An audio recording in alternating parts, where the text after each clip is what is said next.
Hey, this is Steven from Legit PC, and this is going to be the review of Resident Evil Revelations. This game is pretty quick. It's a pretty small game, and it was a late port to PC from I think it was one of the handheld consoles, I believe. So first, we're gonna go through video settings, and it's got basic video settings here. Anti-aliasing, vertical sync, which you could turn probably on. That's not too intense of a shooter. Turn everything else on high. Definitely not have a problem with it. No tearing. Game ran absolutely perfect. But of course, the graphics in this game were definitely looked like it was ported. The textures weren't raised up or anything like that. The quality wasn't raised to a higher pixel amount or whatever. The plane! I mean, higher polygon count. My God, it crashed. So now the whole premise of the game, of course, most of the game takes place on the ship, The intel we got on Veltro was on the but money.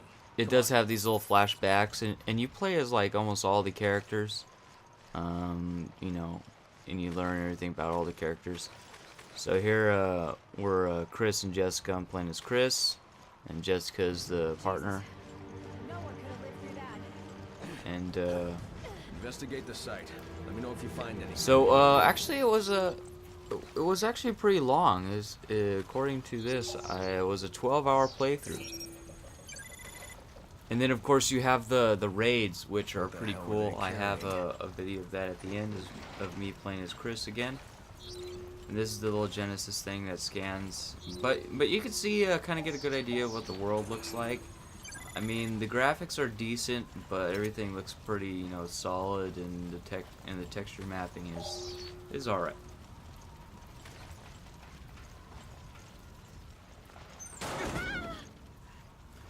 So after this, we're gonna go to another character, Parker, and another flashback.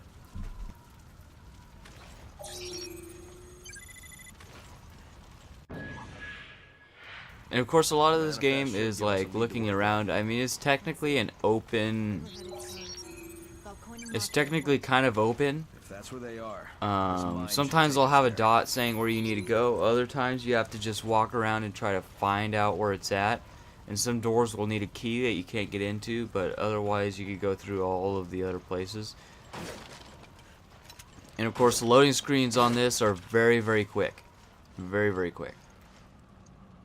Jessica, I need a hand. And here we're Parker as a FBC.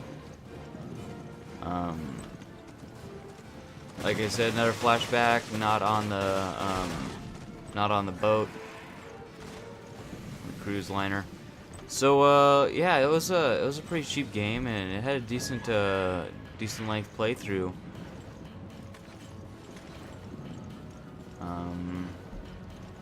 I'm trying to find some things to say about it. It's just, I found that it didn't really stack up to Resident Evil 6. There was so much gameplay in Resident Evil 6. That game's absolutely awesome. I only think I went through like 2 campaigns, and there's like 4 or 5.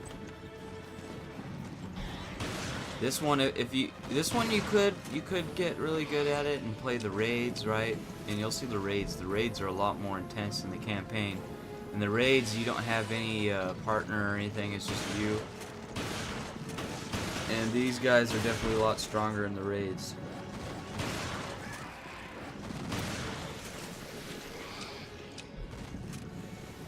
But the sound is good. The animations are decent. Not really any glitches that I know of. Some parts get pretty difficult. Some of the boss battles get pretty difficult. You'll die a couple times.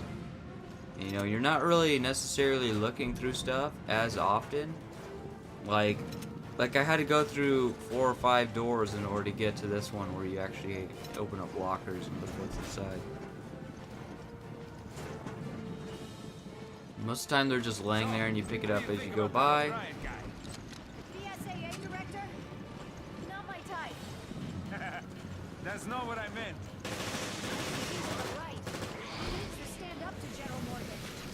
Yeah, I agree. I think being in the FBC distorts your moral compass. Now, I see the barricade, and I think that you can't do anything with it, but you could actually jump over it, so I walk around here a little bit until I figure out you could jump over the barricade. And, not much of it is too confusing. I mean, if you see underneath the map, that's how many heals I have. I have 4, so it's like, it's pretty rare that you die. The only time that you usually die is if one of those, one of the bigger monsters grabs a hold of you and does a one-hit kill or whatever. But I really enjoyed the flashback, you know, to the snow and playing as Chris and that. And the characters, you really get to understand the characters pretty good. And the ending is kind of open-ended to leave for another one. Even I think it even shows a little bit of a preview of what would happen in the next one. Pretty interesting. Anyways, so this next segment, we're back with Chris and Jessica on one of the boats.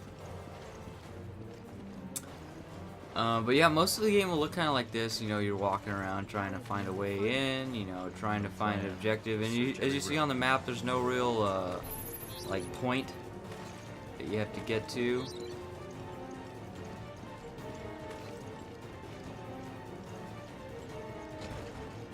It's like, oh, that one won't open. And then it turns red on your map, so you know you can't get in there. And then if you go through it, it turns blue. But what if Veltro finds us first? We capture And you him see like and interrogate him. some ammo packs and stuff laying around. Some of the puzzles on this are really annoying. Like at one point you're stuck in a room, and I walked around that room maybe like 60 times and still didn't figure out that there's a dresser that you can push out of the way. But that's just how it goes, I guess. I mean, it's just a decent game. It's not too over the top anywhere. You know, the premise of the game is not too over the top.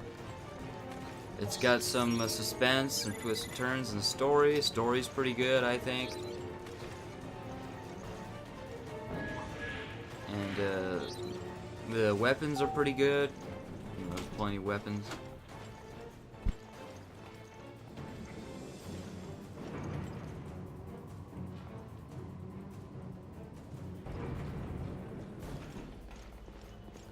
Yeah, and you know, it's not like a 6-hour playthrough or anything like that. It's still like a 12-hour playthrough. Here we get to some of the little action portions. You see kind of A reaction to a new virus. the new type of character that Chris hasn't seen. You see this? You see these characters the whole time when you're already on the boat.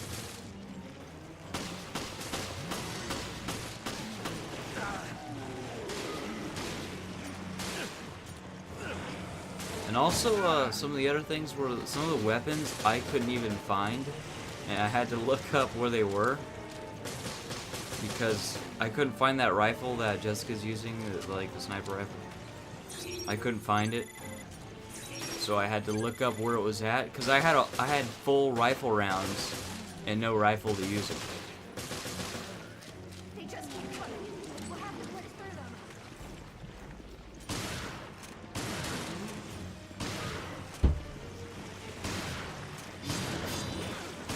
In this next portion, the game really has some good-looking cutscenes. So we'll take a look at that, and it tells a lot of story through cutscenes. Like every section of this game seems really quick. I didn't even know it was like 12-hour playthrough, because like you go through one battle like that, and it's got 2 sections per chapter. So you go through a battle like that, and you're done.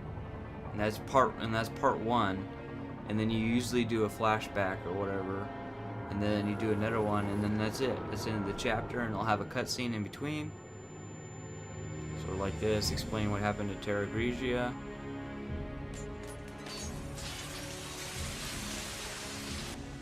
It's triggered a chain reaction. Look, the city.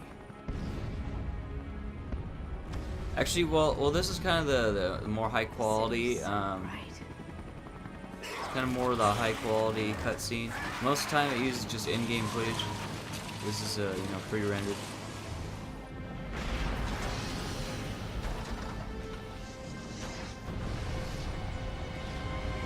see at the top left, it's my frames per second mapped out. Has no problem going up into the 120s in this game and peaking out. As you can see, no real tearing either. Even in game footage, there's no real tearing. Oh, there you saw a little bit of tearing, but yeah, there's not really too much tearing in the game, and the engine run is perfect. Enteric regions. No more. We came to help, but did nothing. By the way, that's Jessica, the same person that was Chris's partner. And here, show a little bit of the customization. I know that this whole video I didn't have any Jill footage. Sorry about that, but I thought that all the other ones were a little bit better to look at than what was actually going on the boat. But yeah, this is the Jill character, and her partner at the time was Parker. And here, we're doing the raid, so you can pick your character. And of course, basically what it is you're replaying one of the campaign stories, but you don't have any partners, and the enemies there's a lot different variety of enemies, as far as they're the same like species of enemy, but one will be really big and take a lot more bullets, and sometimes we'll have one that's even like really small. Same enemy, but really small, and it's just those little you saw those little salamander looking monsters, kind of like reptilian looking monsters. They have a really small one that will jump around away from your bullet, and he's hard to hit. Also, that reminds me to mention that this game, you might want to turn down your DPI of your mouse. I don't remember if it had that kind of choice to change in the options, but definitely turn down the sensitivity of your mouse, because otherwise you'll be all over the place.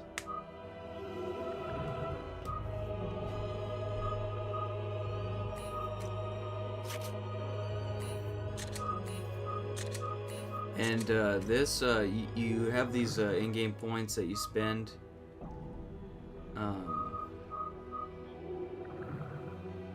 Yeah, these in-game points that you spend, I think they're called BP, something like that. And here's the map select.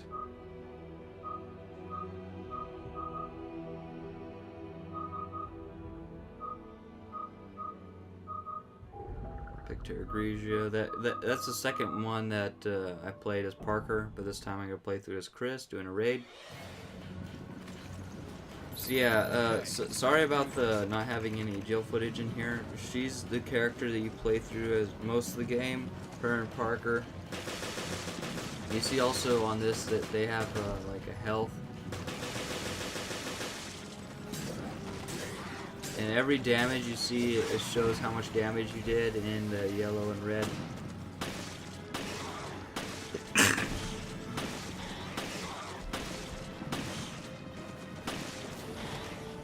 It seems like the guns like this particular one, I guess it's because I haven't played with too much of like the stock pistol. Let's pick pistol stock. I put all my upgrades on the AUG here, but the pistol seems to me like it shoots so slow.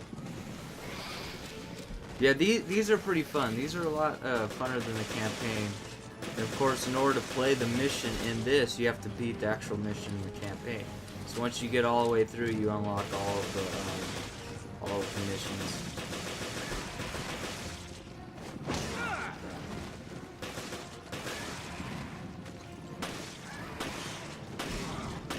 Shooting these guys in the face does a lot of damage.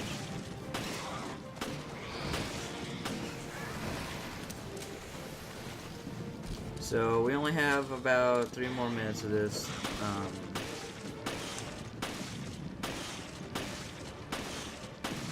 I guess I'll just do my conclusion in this. Probably because there's not too much. I mean, it's a decent, cheap game. I mean, there's nothing that really excels too much about it. There's just as much action as there is story. There's some parts where it gets really laid back, where you're walking around a lot.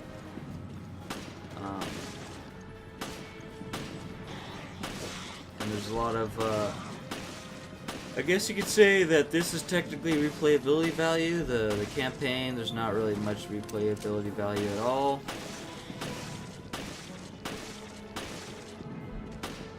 I mean, there's pretty much like no comparison between this and Resident Evil 6. Resident Evil 6 is just, that's such a higher level.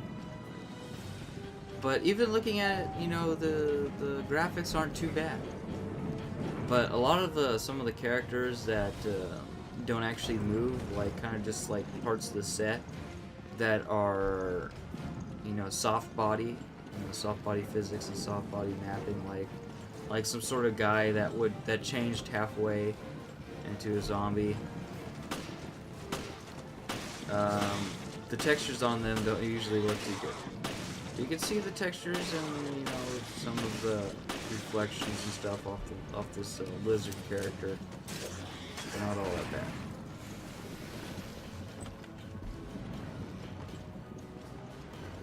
It's definitely a must-get for the Resident Evil fan. I don't know.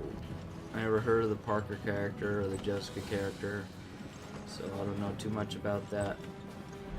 I don't know if this is just an addition or it actually goes along with something. I'm not completely sure. Oh, and that was a custom part to modify your weapon. You saw me add it in at. You saw it with the Jill character in the box, so that's where you modify your weapon.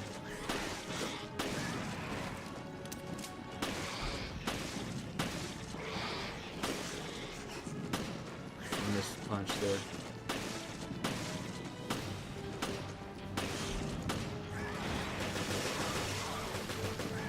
Yeah, that's pretty much it for the review. I'm going to go into the conclusion and then we'll call it good. And like I said, sorry for not having too much Jill footage in here.